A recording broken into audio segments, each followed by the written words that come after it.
بسم اللہ الرحمن الرحیم۔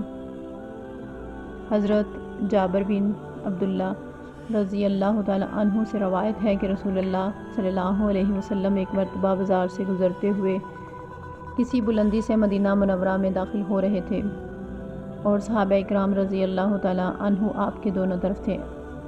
آپ صلی اللہ علیہ وسلم نے بھیڑ کا ایک بچہ جو چھوٹے کانوں والا تھا اسے مرا ہوا دیکھا۔ آپ نے اس کا کان پکڑ کر فرمایا، تم میں سے کون اسے 1 درہم میں لینا پسند کرے گا؟ صحابہ اکرام رضی اللہ تعالی عنہ نے عرض کیا، ہم میں سے کوئی بھی اسے کسی چیز کے بدلے میں لینا پسند نہیں کرتا، اور ہم اسے لے کر کیا کریں گے؟